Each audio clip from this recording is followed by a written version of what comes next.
Bonjour tout le monde, bienvenue dans cette nouvelle vidéo. Alors aujourd'hui une vidéo marketing. Je vais vous donner une astuce qui je pense est pas loin d'une exclusivité parce qu'il y a vraiment pas grand monde qui en parle.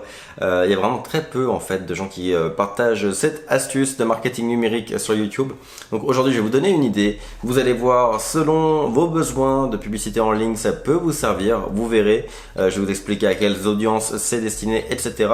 On va voir tout ça, mais d'abord comme d'habitude, si vous voulez vous-même devenir consultant en marketing numérique, comme c'est mon cas depuis maintenant bientôt 5 ans, et vivre de votre activité en aidant les PME à progresser, à développer leur vente et leur visibilité grâce au web, il y a un webinaire, donc un atelier vidéo de plus d'1 heure qui est en description de cette vidéo, juste en dessous, entièrement gratuit. Je vous y explique les 5 étapes pour monter votre agence de consulting, agence SMMA. Donc si ça vous intéresse, je vous laisse aller voir juste en dessous. Et si c'est plutôt le marketing numérique pur qui vous intéresse, eh ben écoutez, il y a également un e-book gratuit, les secrets du marketing numérique, qui est également en description. Je vous laisse aller voir tout ça. Encore une fois, une dernière chose avant de commencer, si jamais vous aimez mes astuces, marketing, etc., n'hésitez pas à laisser un pouce en l'air et à vous abonner à la chaîne pour en recevoir d'autres. Mais ça, vous le ferez après avoir entendu cette astuce. À mon avis, dès que vous allez l'entendre, vous allez mettre un pouce, c'est sûr. Donc, de quoi on va parler aujourd'hui? Eh ben, on va parler de Bing. Alors Bing, ça peut sonner comme une évidence et pourtant on peut se demander ce que c'est. Bing, c'est le navigateur de recherche équivalent à Google qu'on a par défaut sur un ordinateur Windows. Donc effectivement, il y a une blague qui dit que Bing, c'est un peu comme en gros on utilise Internet Explorer pour ouvrir Bing pour télécharger Google Chrome. Généralement c'est un peu comme ça que ça se passe.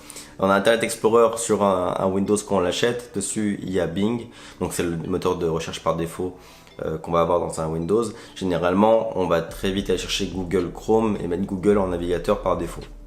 Mais il faut savoir que c'est pas le cas de tout le monde. Il y a une partie, un segment de la population qui utilise Bing dans leur recherche quotidienne.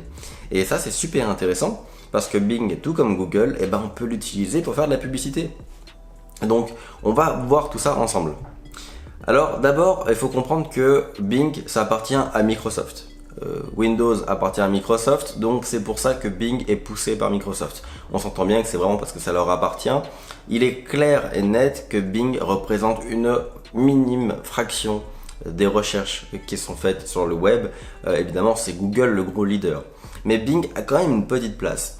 Et donc là où je voulais mettre en contexte un petit peu le fait que Bing c'est par défaut sur un PC, ça explique globalement qui utilise Bing. En gros, pour être clair, Bing c'est sur le PC lorsque vous l'utilisez. Donc si vous avez les aptitudes minimales informatiques pour changer de navigateur, vous allez le faire. Éventuellement, vous allez tout de suite télécharger Google Chrome et installer Google comme navigateur par défaut. C'est quelque chose qui n'est pas très compliqué et probablement que vous savez le faire, donc vous le faites. Mais tout le monde ne sait pas le faire. Et qui est notamment plus sujet à utiliser Bing? C'est les gens qui n'ont pas forcément l'aisance informatique nécessaire pour changer ce navigateur et qui vont se dire bon tant pis je vais le laisser, au pire des cas je prendrai Bing pour chercher Google pour faire autre chose. Et ça c'est les personnes souvent de plus de 50 ans, 60 ans.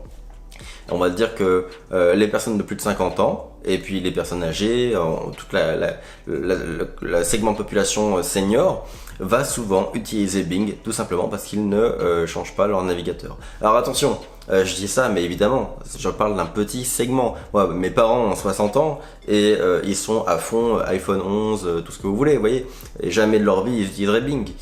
Mais il existe quand même des gens qui n'ont pas spécialement... Vous savez, tout le monde n'a pas la même affinité avec l'informatique et avec la technique. Ce qui fait qu'aujourd'hui, il y a environ 20 millions d'utilisateurs uniques sur Bing en France. 20 millions, c'est énorme. Alors, utilisateurs uniques, je ne dis pas que c'est des utilisateurs actifs tous les jours. Probablement que... Bon, on ne compte pas tous ceux qui ont utilisé Bing pour aller chercher Google, mais ça veut dire qu'il y a quand même peut-être une ou deux recherches par mois au minimum. Donc il y a quand même quelques recherches qui seront sur Bing par personne, mais on va dire que sur un 20 millions au total, il y a au moins 10 millions d'utilisateurs vraiment qui utilisent que ça. Et ces 20 millions d'utilisateurs, on a les chiffres, plus de 60% ont plus de 50 ans, et là-dessus, il y en a plus de 30% qui ont plus de 60 ans. Donc on voit déjà que toute l'audience, on va dire, de 60 ans et plus, et là ça peut monter jusqu'à 70-80, c'est globalement beaucoup sur Bing qu'ils font leurs recherches, tout simplement parce qu'ils ne font pas le mouvement technique de changer de navigateur par défaut. Et donc là ça devient intéressant Parce qu'on se rend compte qu'il y a un outil informatique qui nous permet de cibler toute une tranche de la population facilement. Donc là, c'est là où je voulais vous en parler. Aujourd'hui, Bing propose de la publicité. Il existe Bing Ads, tout comme il existe Google Ads. Donc si demain, vous avez une campagne publicitaire où vous devez cibler plutôt les personnes âgées, etc., eh ben, c'est ultra pertinent d'utiliser Bing, parce que non seulement vous allez les atteindre, vu que c'est principalement eux qui l'utilisent, mais en plus de ça, vous savez comment ça fonctionne avec Facebook et avec Google. Vous savez que Google, à l'origine, on l'utilisait pas énormément, c'était pas ultra populaire, c'était au tout début de la publicité en ligne, et donc c'était pas cher. Et puis au fur et à mesure que les gens sont mis à l'utiliser, comme c'est un système d'enchères, les prix ont monté. Aujourd'hui, la publicité Google, ça coûte cher par rapport à ce que c'était avant. Facebook, c'est pareil, c'est beaucoup plus cher aujourd'hui de faire de la publicité sur Facebook que ça l'était avant. Ça reste plus rentable que n'importe quelle autre forme de publicité, mais c'est quand même plus cher que ce que c'était à leur début. Et Bing, vu que c'est pas ultra populaire, c'est pas cher. C'est pas cher parce que tout le monde va sur Google. Donc quand vous avez une campagne de publicité à faire et que vous devez cibler plutôt, on va dire des âges de plus de 50, 60 ans, et puis 50, c'est pas la tranche la majoritaire. 50 ans, généralement, quand même, il y a une aisance avec l'informatique, je parle plutôt des 60 ans et plus. Et quand vous avez à cibler des 60 ans et plus, Bing est probablement la façon la plus rentable de les cibler. Parce que non seulement vous allez être quasiment tout seul, parce qu'il n'y en a pas beaucoup qui pensent à faire de la publicité sur Bing, en plus de ça, ça va pas vous coûter cher, enfin ça vient un peu ensemble, vu que c'est un système d'enchères, ça vient un peu ensemble, ça va pas vous coûter cher et vous serez quasiment tout seul sur votre secteur. Les concurrents, ils seront derrière, et ce qui est intéressant, et une façon détournée, c'est que les personnes de 60 ans et plus, quand on regarde les chiffres de Bing, plus de 40% de leur audience génèrent plus de 100 000 euros par an de revenus au niveau du foyer. Parce que bien évidemment, quand on cible les 50-60 ans et plus, c'est aussi ceux qui ont le plus d'argent et donc potentiellement les meilleurs consommateurs. Ça, on a fait l'exemple et l'essai avec un de nos clients qui vend des accessoires de jardinerie. Donc on s'adresse vraiment à des personnes. Donc on est au Québec, au Québec où la population est quand même très vieillissante.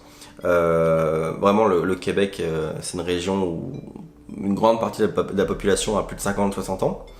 Donc c'est déjà très vieillissant, et en plus de ça on parle de tout ce qui est jardinerie, etc. On s'adresse donc un peu aux retraités, aux gens qui passent beaucoup de temps dehors, et puis on est au Québec, donc il y a quand même une grosse place qui est faite au loisir, et l'été, vu qu'il y a de la neige tout l'hiver, 3 mètres de neige, l'été tout le monde se jette dans son jardin pour faire du jardinage, etc. Donc il y a une grosse population au Québec qui fait du jardinage et qui a plus de 50-60 ans. Et pendant une bonne période, on a fait de la publicité pour une marque d'accessoires de jardinerie avec Google et avec Facebook. On a testé Bing pour le fun et c'est complètement dingue comme on a baissé les coûts par clic. Alors, c'était déjà ultra rentable, c'est-à-dire qu'on a quand même conservé Facebook parce que Facebook, vraiment, elle était indétrônable au niveau du retour sans investissement. Après, entre Google et Bing, je dois avouer qu'on a eu des bons résultats sur Bing. Tout simplement parce que on tape carrément la tranche de personnes qui s'intéressent à Bing et au jardinage, et que forcément, comme on n'avait aucun concurrent, on voyait que nous. Donc c'est là où ça devient super intéressant. Alors, faire de la publicité sur Bing, ça peut être une très bonne idée si vous avez la population, enfin l'audience qui est adaptée. Je vous dis pas de l'utiliser pour en général, vous pourrez pas l'utiliser tout le temps, mais quand vous avez un produit ou un service qui est plutôt pour les personnes âgées, Bing, c'est un très bon exemple. Après, je dis personnes âgées, attention, si vous me regardez là et que vous utilisez Bing au quotidien, le prenez pas mal. C'est juste qu'au niveau des chiffres de Bing, globalement, ça ressemble à ça. Donc, globalement, Bing au niveau des chiffres, comme je vous le disais, une grande majorité qui a plus de 60 ans, c'est 50-50 hommes et femmes, et puis il y a 35-40% des utilisateurs qui font plus de 100 000 $ ou euros à l'année au niveau du foyer, et puis le reste c'est principalement au-dessus de 50 000 quand même. Donc vous voyez, il y a quand même des bons revenus, on voit quand même que les gens sont assez aisés, c'est principalement des personnes mariées dont les enfants sont partis de la maison. Donc vous voyez, on est vraiment dans, si vous voulez cibler des retraités, Bing est le bon outil. Donc je voulais juste faire cette vidéo pour vous passer l'info. Je pense que c'est une astuce qui mérite d'être connue et mérite d'être testée. Donc c'était vraiment pour vous donner ce genre d'idées. La chaîne sert aussi à ça. Quand on fait des bons coups, on tient à les partager. Donc je vous laisse vérifier tout ça par vous-même. Si ça vous a plu, comme je vous disais au début de la vidéo, laissez un pouce et abonnez-vous à la chaîne pour en avoir d'autres, des astuces comme ça. Et éventuellement, on pourra faire une autre vidéo où je ferai une étude de cas sur l'ordinateur, avec vraiment où je montrerai mon écran pour faire de la publicité sur Bing. Ça pourrait être intéressant et je vous montrerai un peu les résultats qu'on peut avoir. Donc si vous voulez ce genre de vidéo, laissez des pouces en dessous de cette vidéo. Comme ça je verrai si le sujet vous intéresse et si c'est le cas, bah, je ferai la vidéo, tutoriel, etc.